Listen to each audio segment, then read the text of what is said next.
Tommy, Dave, I can only imagine you're utterly disappointed. I've watched the goal back. I have to say, I think that was a foul on keeper.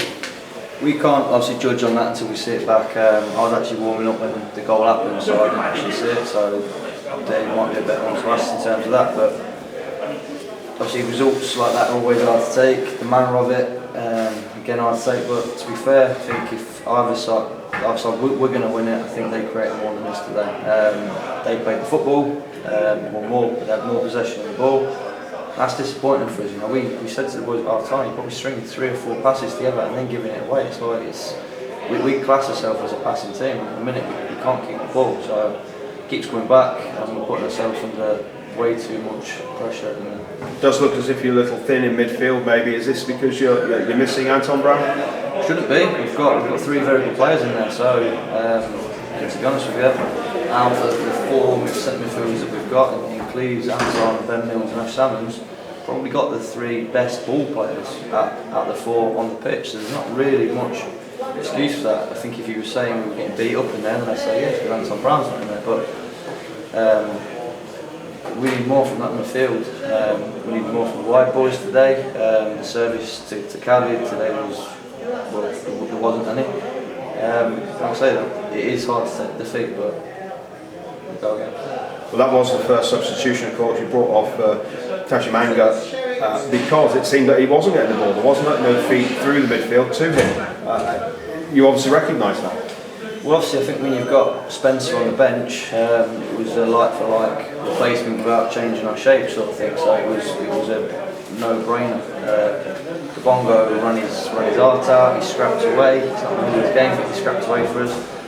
Last 20-25 minutes before we'd freshen up with Spence, he's been scoring some goals, just to try and get the breakthrough. But was it difficult coming here? Was it any kind of problem with playing in front of a crowd like that? Because they were all behind the goal, 250,000 of them, the rest were in the stand, of course. But nice to play in those conditions, but you need something from it, and you need to get that victory, don't you? Or at least a goal. Yeah, we do. You know, it's a great setup, and in reality, you know, 3,300 people. Not being big-headed, but I played in front of 20 times that, and you phase it out, it's an attendance. It's great for this level of football. It's a great setup for a up-and-coming club. And me and Dave were saying first half, you know, you almost want teams like this to go through the league because of the backing. It's got an identity in terms of Manchester United. It's a great concept, and you almost want them to do it. If that 3,300 has phased our lads, then they're a lot weaker than I actually thought they were. The idea, of course, being to quieten them down, get the early shout, and it kind of subdues them a bit. But it looked pretty much even after the first half. It looked like even Stevens all the way, and that was probably the way it should have ended. It should, and I think that's why I'm probably saying it's hard to take, because I think it had draw written all over it. I think we did nowhere near as much to win the game. Like I said, I think if anyone was going to nick it, I think the right team did.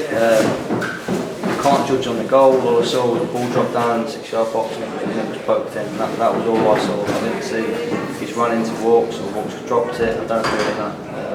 I'm going with Dave and a couple of the boys at Tom on the pitch, and that's all I can judge about. Dave, I'll come to you then. Obviously, I think you had a better angle on the goal. I've seen it. It certainly looks as if Walker was pushed before the ball and fell over the line. Your opinion? Well, corner's come in, it's popped up and it's landed in the 6-yard box, so Walker's got to be strong and come get it.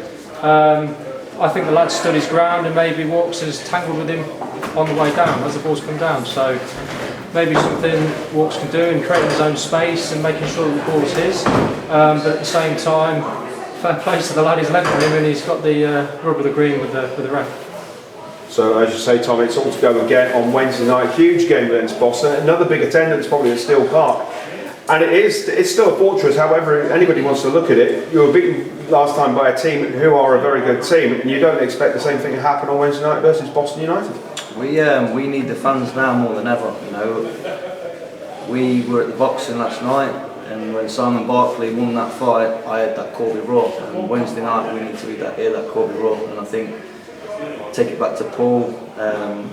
Away from home and at home last year, I think that's when the fans really got behind us. Weymouth away, stuff like that, the fans really got behind us. I think we need that Wednesday just to give this group of players that G that they really need, and be that 12th man. Want to try and go on a run again at home. We do. We need the fans to make some noise and get right behind us on Wednesday night. Considering the quick turnaround, and you've used all your substitutes this afternoon, any injury queries, any worries there? No. As far as I know, I don't think anybody's anything other than the normal ice bag that's strapped on you after a game when you're feeling a bit sorry for yourself. So lads can dust themselves down and go again Wednesday. We'll see you Wednesday night, Tommy. Dave, thank you very much. Cheers, Joe.